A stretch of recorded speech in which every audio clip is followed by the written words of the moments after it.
Welcome. Warm yourself by the fire. Have a seat or snuggle up in your favorite spot and let me tell you a story. But first, please subscribe, like, and share. And now, The Old Brown Witch by W.T. LINSKILL. This can hardly be termed a St. Andrew's ghost story, but it is so remarkably strange and weird that I've been specially requested to add it to the series, and there is an allusion to St. Andrew's in it after all. Several years ago, we had in the golf club at Cambridge a Russian prince who took up golf, and the questions of spirits, bogeys, witches, banshees, death warnings, and the like were equally strong. He was a firm disbeliever in all of them, and belonged to the Phantasmological Research Society to inquire into and expose all such things. I frequently have long letters from him from all sorts of remote parts of the world where he is investigating tales of haunted houses, churchyards, and so on. But from this, his last letter, he seems to have contrived to meet a genuine and very unpleasant sort of specter. Of course, I suppress all names. Undisclosed Manor, February 1905. Dear WTL, well, here I am, actually in a really haunted manor house at last, and I've had the most horrible, weird, and uncanny experience of a most loathsome appearance. I have been here for a fortnight now.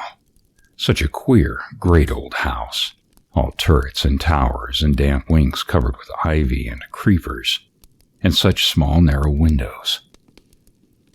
It is on a slight elevation, and has, in bygone days, had a moat around it. It is surrounded by dense woods, and there is a black-looking lake in the back. The staircases are all stone and very narrow, and there is an old chapel and a coffin room in the house. In the garden, in a yew avenue, is a vault and a tombstone, and thereby hangs my curious tale. It seems that centuries ago, a very unpleasant old widow lady and a very unpleasant son had the old house. She was a very ugly and eccentric creature and a miser, and was nicknamed by the village folk the Brown Witch. The tales about her ongoings told to this day are most remarkable. It seems her son, who, according to all accounts, was a shocking bad lot, was killed in a duel, and the old lady died shortly afterwards, a raving maniac. She seems to have left a very curious will. I deal only with two details in it. One was that the chamber in which she lived and died was forever to be left untouched and undisturbed, but unlocked, or the disturber would be cursed with instant blindness and untimely death.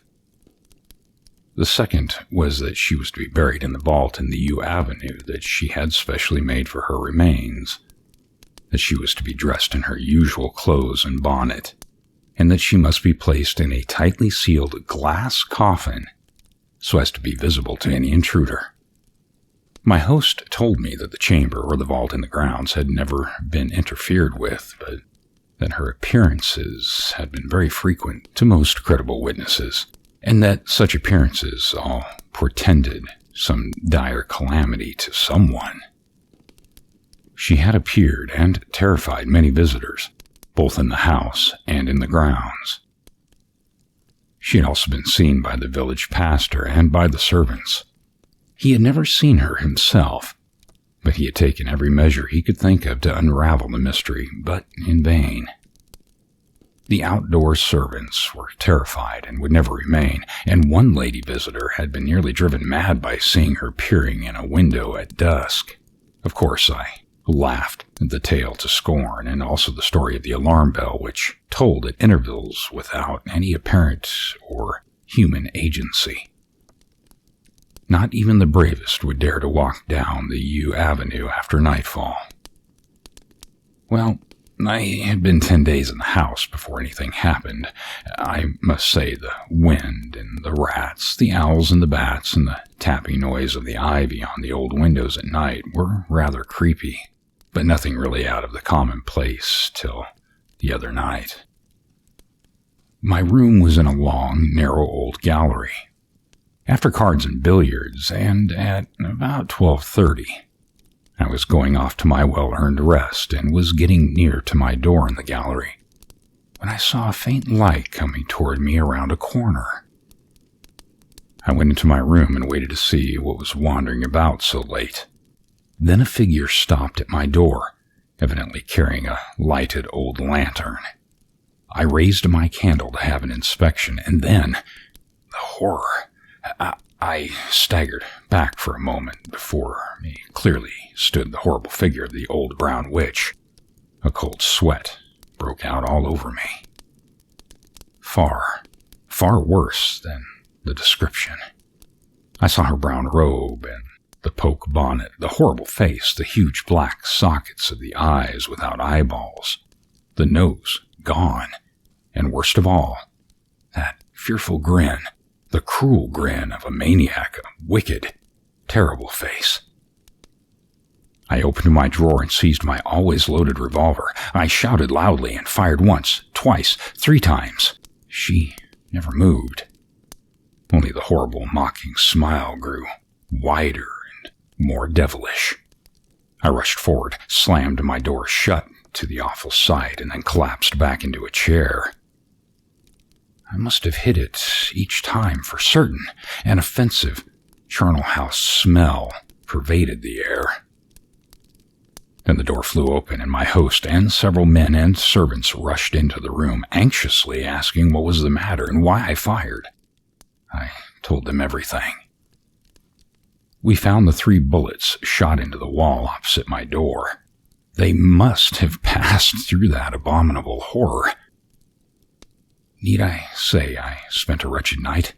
In fact, I sat up and never went to bed at all. I resolved to leave the next day early, but before doing that I determined at all hazards to go into the vault and see what it contained, and also to carefully investigate the Brown Witch's chamber without disturbing anything in it. I told my host the next day at breakfast what I proposed doing, and he offered no objection whatever, but declined absolutely to go near the vault or chamber himself, or to let any of his household do so. "Oh, by the by, did you ring the bell in the tower last night?" he asked me. "It was the sound of your shots and the great bell ringing immediately afterwards that brought me along so quickly to your room. We all heard it." I told him I knew nothing of it and never heard the bell. "I thought that," he said, "for you were nearly off in a faint when we all came in and hardly knew us for a bit." "I can't make out that bell," said my host, "or what on earth can make it ring so. It has no rope, and it cannot possibly be the wind. I must have it removed. Last time it rang loudly like that, my old housekeeper was found dead in her bed in the morning." To make a long story short, the next thing I did was to get a couple of laborers to shovel away the earth and find the lid of the old vault in the U Avenue. This was done, and we quickly descended into the place with lights. We found ourselves in a large-built, clammy chamber, and on the floor lay a tattered and broken old lantern. At first, we thought the chamber was empty, but all of a sudden, we noticed a niche at one end and at once went forward to it. In this singular alcove was a large glass box or coffin, standing on its end, and in it, and standing upright, was the horrible, eyeless mummy, still arrayed in the brown robe and poke bonnet of the terrible creature I had seen in the gallery, and with the same mocking, grinning mouth and huge, ugly teeth. The same smell I have told you before pervaded the whole place. She was hermetically sealed up in this ghastly glass coffin and preserved. We were all very glad to leave that charnel house and cover it up out of sight, but not out of memory. That would be perfectly impossible to any of us. I can't get that smell out of my nose yet. It would sicken you. Next, I went to the chamber with a friend and my bicycle lantern to investigate. It was up a long, narrow stone stair. The old oak door, it was unlocked as I said before, soon yielded to our combined efforts and creaked open, and we stood in a room of the Middle Ages. The old shutters were tightly closed. The ceiling, which had once been handsomely painted, was rapidly falling away, and the tapestry was rotting off the walls. It had evidently once been a splendid apartment, but now it was given up to rats and moths and spiders and the damp. It chilled one to the very marrow, and it had the same horrible smell. There was a 4-poster bed in one corner with rags and shreds of curtains, probably where the old creature had died. The tables and chairs were covered with the dust of the ages.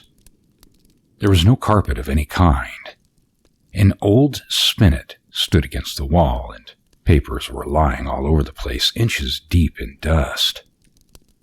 A few charred logs of wood lay in the gaping old fireplace with its old-time chimney corners, and there seemed to be bits of valuable old china and bric-a-brac about the place.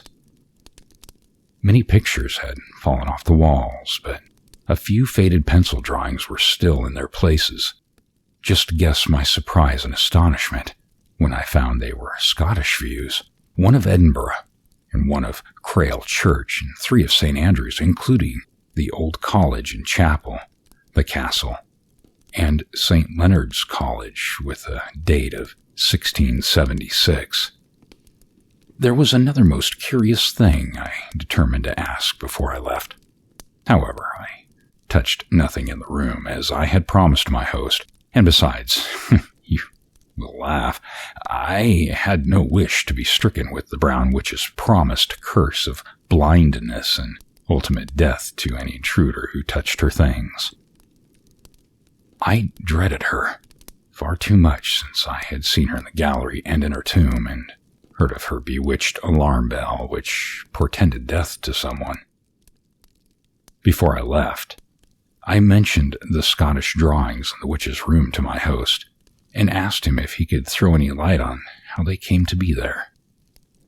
Briefly, it seems that she, the witch, sent her son far away in those old days to a Scottish university, and St. Andrews was her choice. It seems he was very quarrelsome in his cups, and frequently fought duels, and generally proved the victor. One of the last he fought at Sawshope Stone near Crail, with a nephew of the Lord of Balcomie Castle, and they fought with broadsword and buckler, and again, the witch's son killed his man. His last duel was fought on St. Andrew's sands with rapiers, and he was run through the heart. A good job. Now I must conclude. I am determined to investigate further the whole most mysterious affair. If you ever visit this place, my host says he will let you explore the vault in the Yew Avenue and see the coffin and the old witch, and you may also go and look at the chamber.